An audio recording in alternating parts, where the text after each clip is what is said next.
I'm Leah McCullough, affectionately known as the Fibro Lady. I'm here today to talk about the number one question I get all the time, and that's what to do about a fibromyalgia flare. Well, first of all, what is a flare and what causes it? Well, people with fibromyalgia pretty much feel bad all the time, and when I was sick and I had a lot of issues, I felt bad all the time, but then I would be in what health professionals call an exacerbated state. I would be in more pain or more fatigue or just more sleep disturbances. And a lot of times it was caused by an overexertion, or I had a stressful event, or even an illness. And sometimes it was caused by, I don't know what. I just woke up one day and I couldn't get out of bed. I was more flat than normal. So that happens to a lot of people. How do you know you're in a flare? Well, it's an exacerbated state. Sometimes I wouldn't know I was in a flare until after I'd been in it for a few days, or even after I was out of it.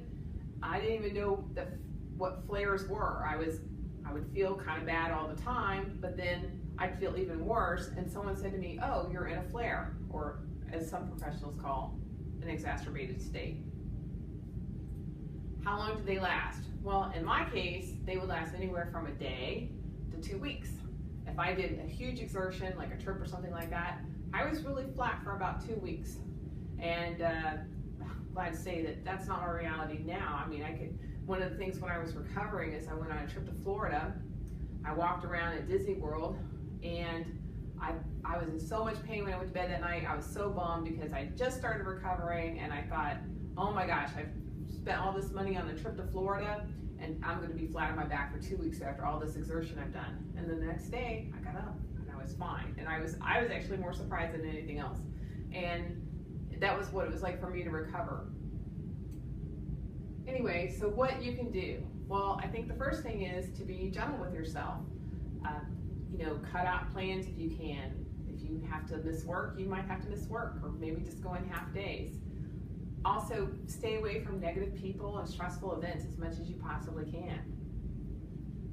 Detox baths and supplements. Now, there's a recipe for a detox bath in the adjoining blog article on this, and it's stuff you just have around your house, like baking soda and sea salt. The other thing is to make sure you're taking your detoxification supplements. You can get them at rippleshealthshop.com. That's the store I recommend. The other thing is food and drink. Nobody wants to hear this, but you need to cut out sugar. Sugar is the #1 cause of pain for fibromyalgia. And also cut out grains and any kind of processed foods, any kind of artificial foods, anything that could possibly have MSG in it. These are all very exacerbating to people with fibromyalgia or any kind of food sensitivities.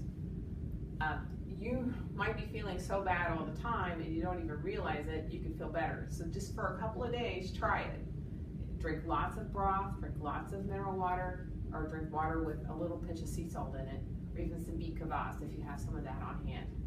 But the main thing is just be gentle with yourself and keep on moving, keep it on. If you want more and more detailed information, I have the top 10 flare survival guide in my book, Freedom from Fibromyalgia, 7 Steps to Complete Recovery, and in this adjoining blog post, the written blog post. So thank you very much for your time. I'm Leah McCullough, the Fibro Lady.